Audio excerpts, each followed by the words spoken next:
नमस्कार मित्रों, आज हम 9वीं कड़ी की तरफ बढ़ेंगे और यहाँ रुक करके एक प्रसंग मैं बताना चाहूँगी, क्योंकि कई बार जब हम ये भगवत गीता की बात सुनते हैं तो एक प्रश्न मन में जरूर आता है कि ऐसा क्यों हुआ, ऐसी क्या वजह थी, ऐसी क्या बात हुई कि जिस कारण कृष्ण ने लड़ाई में प्रत्यक्ष रूप से भाग नहीं लिया है और केवल अर्जुन का सारथी बनना स्वीकार किया है। इसके पीछे एक अ, बहुत एक सुंदर बात है, एक कथा है, एक कारण है जो यहाँ मैं बखान करना पसंद करूंगी। कृष्ण की राजधानी है द्वारका, जो कि हस्तिनापुर से बहुत दूर है। और जब पांडवों ने अपना 12 वर्ष का वनवास पूरा किया, 1 वर्ष का अज्ञातवास भी पूरा किया और पांडव वापस लौटे और उन्होंने ये दुर्योधन के पास संदेश भेजा कि अब जुए की शर्त के मुताबिक जो हमारा राज्य है वो तुम्हें लौटाना है, उसे तुम लौटा दो। पांडवों को ये भनक थी कि दुर्योधन राज्य लौटाने के पक्ष में नहीं है, इसीलिए जिस दूत को युधिष्ठिर ने भेजा, उस दूत से ये संदेश भिजवाया था कि तुम भले ही सारा का सारा राज्य हमारा वापस ना करो, लेकिन कम से कम हम 5 पांडवों के लिए 5 गांव तुम हमें वापस दे दो तो हम युद्ध से परावृत्त हो जाएंगे। लेकिन दुर्योधन का एक अभिमान भरा उत्तर आया कि सुई की नोक के ऊपर जितनी भूमि टिक सकती है, सुचाग्र, उसने शब्द प्रयोग किया है महाभारत में कि सुई के नोक के ऊपर जितनी भूमि टिक सकती है उतनी भी भूमि मैं तुम पांडवों को नहीं देने वाला हूं। तो ये तो बिल्कुल तय था कि या तो पांडव पूरी तरह से विवश होकर के वापस लौट जाएं या फिर अपने आप को प्रस्थापित करने के लिए युद्ध करें। लेकिन फिर भी एक अंतिम प्रयास के रूप में युधिष्ठिर ने दोबारा दूत भेजना चाहा और कृष्ण से प्रार्थना की कि हे कृष्ण, इस बार दूत के रूप में तुम ही हस्तिनापुर जाओ और कौरवों को, दुर्योधन को, धृतराष्ट्र को समझाओ कि हमारा राज्य वे वापस करें। तो कृष्ण जाते हैं हस्तिनापुर, कृष्ण जाते हैं राजसभा में उपस्थित होते हैं, लेकिन उन्हें यह भनक मिल जाती है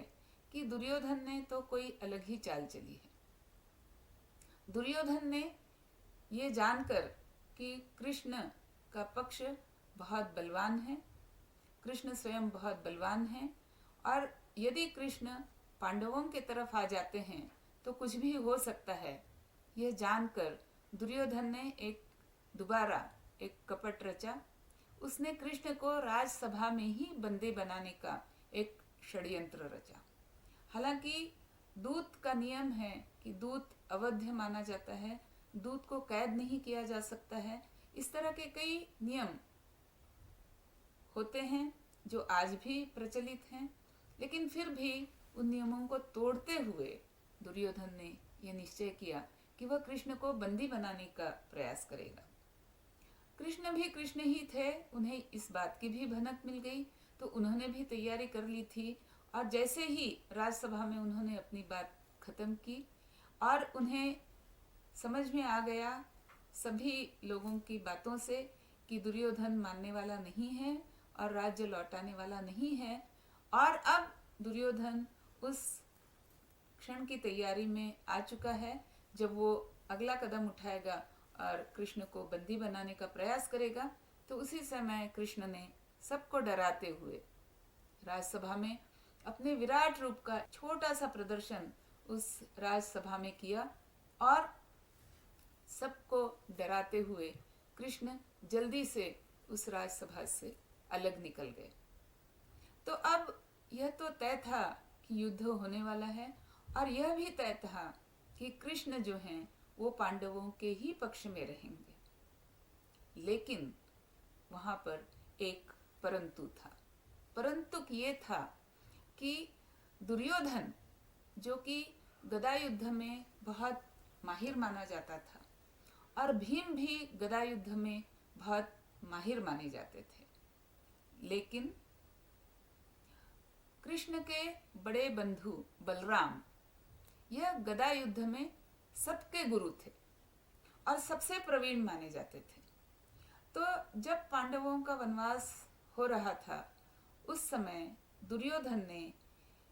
बलराम का शिष्यत्व लेकर के, बलराम के पास जा करके, उनका शिष्य बन करके उनसे गदा युद्ध का कुछ उपयोग सीखा था, गदा युद्ध के कुछ गुर सीखे थे।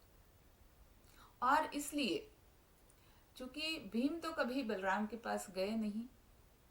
और बलराम का विशेष कोई संबंध या लगाव भी पांडवों से नहीं था, लेकिन दुर्योधन के प्रति बलराम को प्रेम था। इसलिए कृष्ण की ये बात समझ में आती है कि यदि कृष्ण पांडवों की तरफ से लड़ाई लड़ते हैं तो ये संभव है कि बलराम भी कहें कि मैं भी दुर्योधन की ओर से लड़ाई में उतरूंगा। और अगर ऐसा हो जाता है तो यदुवंश में एक भयानक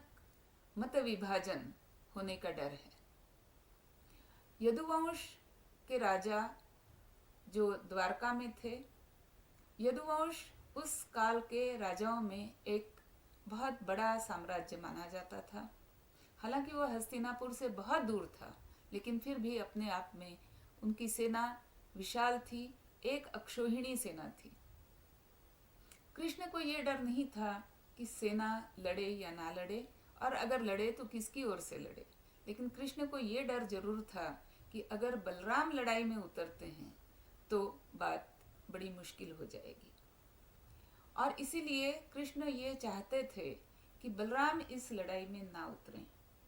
इसलिए कृष्ण ने बहुत ही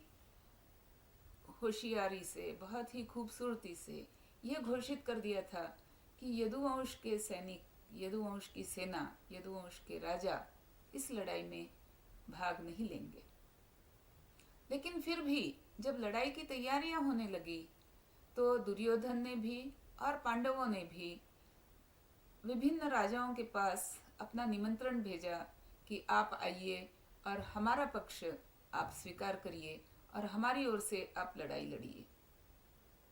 तो यह भी निश्चित था कि पांडवों की ओर से और कौरवों की ओर से भी द्वारका में निमंत्रण तो जाना ही था। तो दुर्योधन ने ये सोचा कि निमंत्रण लेकर के मैं स्वयं द्वारका जाऊंगा, और इधर पांडवों ने भी यह तय किया कि निमंत्रण लेकर के अर्जुन स्वयं द्वारका में जाएंगे। तो जब ये महाभारत में ये एक बहुत सुंदर और बहुत मन भावन प्रसंग आता है, जब व्यास जी ये वर्णन करते हैं कि दुर्योधन और अर्जुन एक ही दिन, एक ही समय द्वारका में कृष्ण के पास पहुंचते हैं, और कृष्ण उस समय अपने शयनागार में निद्रा ले रहे हैं, विश्राम कर रहे हैं। तो दुर्योधन वहां पहुंच करके उनके सिरहाने बैठ जाता है, और अर्जुन जो है वहां पहुंच करके उनके पैरों के पास बैठ जाता है। तो जैसे ही श्री कृष्ण की आंखें खुलती हैं, वो पहले अर्जुन को देखते हैं और कहते हैं, अर्जुन तुम यहाँ, अच्छा स्वागत है, बताओ मैं तुम्हारा क्या प्रिय करूं। तभी दुर्योधन कहता है कि हे कृष्ण, मैं यहाँ पहले से ही पहुंचा हुआ हूँ। तुमने भले ही अर्जुन को पहले देखा हो, पर पहुंचा हुआ पहले मैं हूँ, इसलिए पहले मुझसे पूछो कि मैं क्या चाहता हूँ। तो कृष्ण ने उसी समय एक बहुत ही खूबसूरत चाल चली और उन्होंने दुर्योधन से कहा कि हाँ दुर्योधन, बताओ तुम क्या चाहते हो, लेकिन मैं पहले अपनी शर्त तुम्हारे आगे स्पष्ट कर दूं कि इस युद्ध में तुम्हारी तरफ से अगर लड़ना हो तो या तो मेरी एक अक्षोहिणी सेना लड़ेगी, या मैं तुम्हारी तरफ से युद्ध में उतरूंगा, लेकिन इस युद्ध में मैं कोई शस्त्र ग्रहण नहीं करूंगा, कोई शस्त्र धारण नहीं करूंगा। इसलिए दुर्योधन, अब चुनाव तुम्हारे हाथ में है कि क्या तुम्हें मेरी एक अक्षौहिणी सेना चाहिए या तुम्हें मैं चाहिए जो किसी भी शस्त्र के बिना ही युद्ध भूमि में उतरने वाला है। तो दुर्योधन ने सोचा कि जब मुझे एक बड़ी सेना मिल रही है और कृष्ण तो शस्त्र लेने वाले नहीं हैं, तो मैं इनका क्या करूंगा। तभी अर्जुन ने कहा कि हे कृष्ण, मुझे तुम चाहिए, भले ही शस्त्र तुम ना उठाओ। दुर्योधन ने भी सोचा यही अच्छा है कि बिना शस्त्र उठाने वाला कृष्ण अर्जुन के पास चला जाए और उसकी सशस्त्र जो सेना है एक अक्षौहिणी की, जो स्वयं बड़ी बलवान सेना है, वो मेरे पास आ जाए। और बलराम ने यह तय कर लिया कि चूंकि कृष्ण इस युद्ध में शस्त्र नहीं उठाने वाले हैं, इसलिए बलराम भी इस युद्ध में नहीं उतरेंगे। तो इस प्रकार हम देखते हैं कि ये महाभारत का ये प्रसंग, ये एक बहुत ही समझबूझ का प्रसंग है कि जहाँ पर कृष्ण ने बहुत ही चतुराई से, बहुत ही खूबसूरती से बलराम को इस पूरे युद्ध के प्रसंग से अलग कर दिया और एक अक्षौहिणी सेना दुर्योधन को दे करके उसे भी कुछ दिलासा दे दिया, लेकिन स्वयं अर्जुन की तरफ आ गए, पांडवों की तरफ आ गए। शस्त्र ना उठाते हुए भी उन्होंने ये कहा कि मैं अर्जुन का सारथी बनूंगा ताकि मैं अर्जुन के साथ हर समय इस युद्ध भूमि में विराजमान रहूं। तो ये एक बहुत बड़ी घटना है जो कई बातों की तरफ इंगित करती है। कई प्रसंग ऐसे पांडवों के सामने आए युद्ध भूमि में जहाँ पर उनका संरक्षण कृष्ण के कारण ही हुआ और इस संरक्षण के कारण उन्हें अंत में विजय भी प्राप्त हुई। लेकिन इस पूरी घटना के पीछे कृष्ण की ये एक बहुत सोची समझी चतुराई भरी बात थी कि बलराम को युद्ध से हटाया जाए और इसके लिए कृष्ण ने स्वयं भी बिना शस्त्र उठाए अर्जुन का सारथ्य करना पसंद किया और सारथी के रूप में वो अर्जुन को बढ़ावा देते रहे, बचाते रहे, उपदेश करते रहे। वो सब हम आगे देखेंगे, लेकिन ये बात इसीलिए तय हो जाती है दोस्तों कि आज भी हमारी संस्कृति में हम सारथी को बहुत महत्व देते हैं, क्योंकि जैसे ही हम कहते हैं सारथी, हमारे सामने कृष्ण का रूप आ जाता है। तो उस कृष्ण के रूप को नमन करते हुए आप सबको नमस्कार।